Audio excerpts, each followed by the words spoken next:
लोगों के मन में यही सवाल उठता है कि आजकल ज़्यादातर डिलीवरी सिजेरियन क्यों होती है, क्यों होती है सिजेरियन डिलीवरी और क्यों नहीं हो पाती है नॉर्मल डिलीवरी। चलिए हम आपको बताते हैं। देखिए, अगर हम कंपेयर करते हैं एक ग्रामीण महिला और एक शहरी महिला के बीच में, तो जब हमने एक स्टडी किया था अपने हॉस्पिटल में, तो हमने ये पाया है कि ग्रामीण महिलाओं का नॉर्मल डिलीवरी बहुत इजीली होता है और प्रॉब्लम्स कम होती हैं, और शहरी महिलाओं में नॉर्मल डिलीवरी की पॉसिबिलिटी थोड़ी कंपैरेटिवली उनके कंपैरिजन में थोड़ी कम होती है।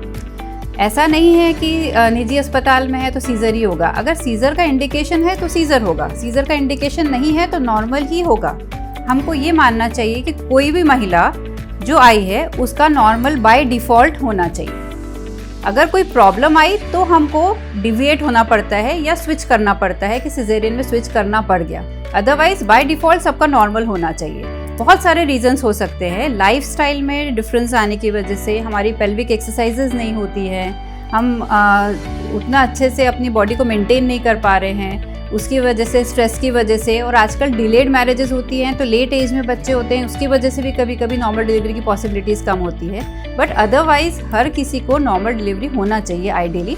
अगर कोई प्रॉब्लम आई, जैसे मान लो कि पेशेंट लेबर में है और मान लो बच्चे की हार्ट बीट कम हो रही है, कोई प्रॉब्लम हो रही है, या बच्चे ने मोशन किया है, तो फिर हमको इमरजेंसी में सिजेरियन करने पड़ सकते हैं। या मान लो कि बच्चेदानी में प्रोग्रेस नहीं हो पा रहा है, जैसे प्रोग्रेस होना चाहिए कि मुंह नहीं खुल पा रहा है, तो हमको करना पड़ सकता है। अगर अच्छे से प्रोग्रेस हो रही है तो नॉर्मल डिलीवरी हो सकता है। इसमें एक चीज़ और मैं ऐड करना चाहती हूँ कि आजकल थोड़ा टॉलरेंस लेवल भी कम हो गया है। हम उतना अच्छा टॉलरेट आजकल नहीं कर पाते हैं लेबर पेन्स को जितना पहले कर सकते थे। तो इसके लिए इम्पॉर्टेंट ये है कि हम प्री नेटल, मतलब जब प्रेग्नेंट हैं तभी कुछ ब्रीदिंग एक्सरसाइजेस, कुछ योगा और कुछ एक्सरसाइजेस करें ताकि उस समय हमको परेशानी कम हो। जैसे थोड़ी देर पहले मैंने बताया कि IVF प्रेगनेंसी में भी आपको बेड रेस्ट नहीं करना है, आपको नॉर्मल रहना है। वैसे एक नॉर्मल प्रेगनेंसी में आपको नॉर्मल रहना होता है। आप अपने घर के सब काम कर सकते हैं, आप अपना रूटीन वर्क कर सकते हैं, आप एक्सरसाइजेस भी कर सकते हैं, प्रॉपर एक्सरसाइजेस, आप स्विमिंग भी कर सकते हैं अगर आप केयरफुली कर रहे हैं तो आपके लिए प्रेगनेंसी कोई बीमारी नहीं है। प्रेगनेंसी एक नॉर्मल हमारी बॉडी का प्रोसेस है जिसके लिए हमको कुछ एक्स्ट्रा नहीं करना होता है। बट डेफिनेटली अगर हमारी बॉडी की एक्सरसाइज कम है, जैसे हमारे घरेलू वर्क काम जैसे पहले होते थे वैसे नहीं है,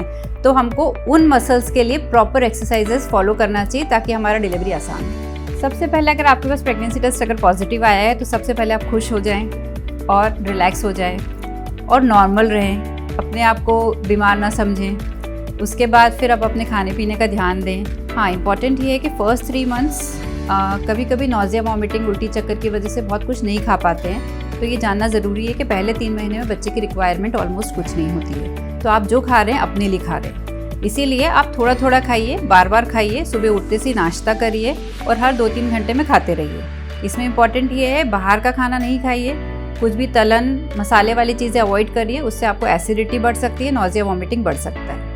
ये फर्स्ट ट्राइमेस्टर में जैसे ही पॉजिटिव आया, कुछ लोगों को लगता है कि हम डॉक्टर के पास थोड़ा लेट जाएंगे, वैसा मत करिए। सबसे पहले एक बार फर्स्ट विजिट डॉक्टर के पास कर लीजिए ताकि हमको क्लियर हो जाए कि बच्चा बच्चेदानी में आ गया है। उसके बाद फिर रेगुलर विजिट्स करिए। रेगुलर विजिट्स का मतलब होता है कि हम हर महीने एक बार चेकअप कराएं 7 मंथ तक। 7 मंथ के बाद हम हर 15 दिन में चेकअप कराएं और 9 मंथ लगने के बाद हर हफ्ते एक बार चेकअप करा लें। और कभी भी कोई भी प्रॉब्लम हो तो इमीडिएटली हॉस्पिटल विजिट करें और इन्फॉर्म करें डॉक्टर को कि ये प्रॉब्लम हो रही है। प्रेगनेंसी में सब कुछ करना है, नॉर्मल रहना है। किसी किसी केसेस में, जैसे किसी का प्लेसेंटा या आंवल जो होता है वो निचले साइड पे होता है, तो उनको हम कुछ बेड रेस्ट या हम उनको कुछ अलग तरह के रेस्ट करने के लिए बोलते हैं, तो वो चीज़ का आपको ध्यान रखना होता है, स्पेशली कुछ स्पेशल केसेस में। अदरवाइज हर केस में नॉर्मल रहना है फर्स्ट 3 मंथ्स में।